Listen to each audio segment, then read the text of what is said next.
Dajjal sudah pun keluar. Ya, Dajjal sudah pun keluar. Apa yang sedang dilakukan oleh Dajjal, saya boleh jawab. Bayangkan, Imam Mahdi itu kuat, boleh menang dalam peperangan Malhamah Al-Kubra, tetapi bila mana Imam Mahdi bertemu dengan Dajjal, Imam Mahdi tak mampu. 3 tahun sebelum keluarnya Dajjal, makna dia 3 tahun itu adanya Imam Mahdi. Kerana pada fasal Imam Mahdi memerintah, seluruh orang Islam ada makanan yang cukup, ada minuman yang cukup. Seluruh orang Islam sangatlah gembira dengan pemerintahan Al-Mahdi. Tetapi 3 tahun sebelum keluarnya Dajjal, Allah mengarahkan bumi dan langit supaya didatangkan kemarau, yang menyebabkan berlakulah kemarau berpanjangan selama 3 tahun. 3 tahun tanaman susah nak tumbuh. Langit tidak akan menurunkan hujan walaupun setitis. Doalah banyak mana, solatlah minta hujan banyak mana, takkan turun. Apa berlaku kepada binatang? Binatang akan kurus. Makanan tidak ada, kita akan sembelih binatang, kan?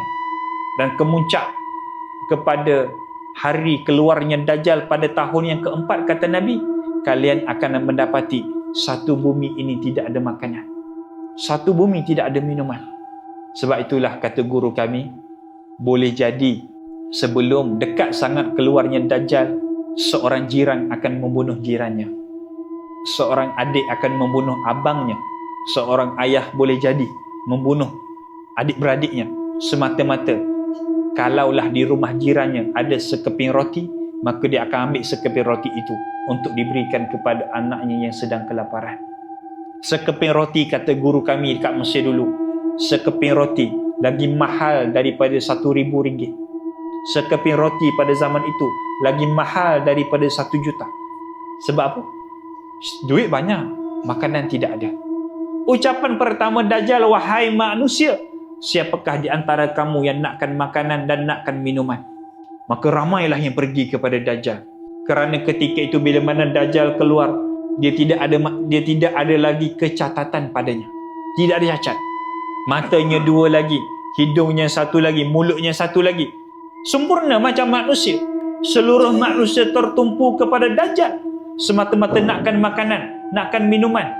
Maka mereka pergilah bertemu dengan Dajjal. Bila mana Dajjal mengarahkan langit supaya menurunkan hujan, Dajjal memberi isyarat kepada tanah supaya dikeluarkan makanan. Ketika itulah ucapan pertama Dajjal, alastu bi rabbikum. Ketika itulah Allah membutakan sebelah matanya, dan mata yang buta itu terjuntai keluar. Seperti mana kita tengok sebiji anggur yang terjuntai keluar, begitulah hodohnya mata Dajjal. Sebab itulah bila mana ucapan pertama Dajjal, alastu bi rabbikum, orang yang beriman tadi, Allah memberi kelebihan kepada mereka. Mereka boleh melihat tanda kaf, fa dan ra pada dahi Dajjal. Bila mana dia nampak tanda kufur pada dahi Dajjal, maka mereka meninggalkan tempat itu. Yang tinggal ketika itu adalah orang yang kafir. Yang tinggal ketika itu adalah orang yang munafik. Yang tinggal ketika itu adalah orang yang fasik. Kenapa? Fasik ni siapa? Fasik ni orang Islam, tapi banyak yang dosa kepada Allah dan mereka tidak pernah minta ampun kepada Allah. Masuklah dalam golongan yang fasik.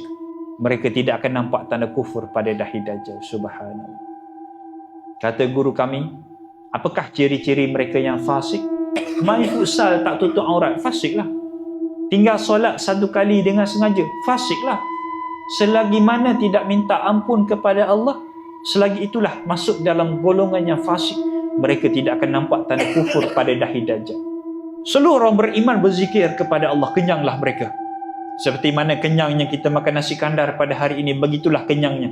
Cuma rasa tak ada lah kot. Tapi orang fasik, bila mana mereka berzikir, tak kenyang-kenyang.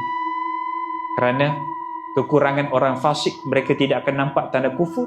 Dan kekurangan orang fasik, mereka tidak akan kenyang bila mana berzikir kepada Allah.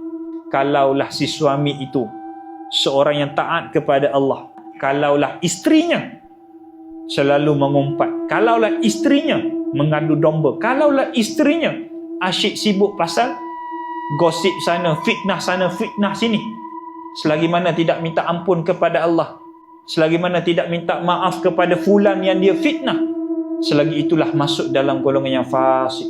maka si isteri itu tidak akan nampak tanda kufur pada dahi Dajjal. Si isteri itu tidak akan kenyang bila mana berzikir kepada Allah, dan si isteri itu akan menyangka lelaki Dajjal itu adalah sang penyelamat, maka ketika itulah akan bercerai suami isteri. Keluarga akan berpecah ketika itu. Kalau dalam ahli keluarga kita ada yang tak solat dengan sengaja, ada yang tak tutup aurat, berpecah. Kerana kata para ulama, pada zaman Dajjal hanya ada dua kumpulan sahaja. Kumpulan pertama, orang betul-betul beriman kepada Allah. Kumpulan kedua, mereka beriman kepada Dajjal. Siapa? Orang kafir, orang munafik dan orang fasik. Dan kumpulan yang beriman kepada Dajjal ini, kata Nabi, panggilan mereka kepada Dajjal adalah Tuhan. Sekali manusia beriman kepada Dajjal, selama-lamanya lah mereka akan mati dalam kufur kepada Allah. Bila mana Nabi Isa membunuh Dajjal, arahan kedua Nabi Isa kata, bunuhlah seluruh pengikut-pengikut Dajjal. Maka dalam kalangan itu, kalau ada ahli keluarga kita, maka matilah ahli keluarga kita. Sebab itulah berlaku satu hadis lain. Siapa?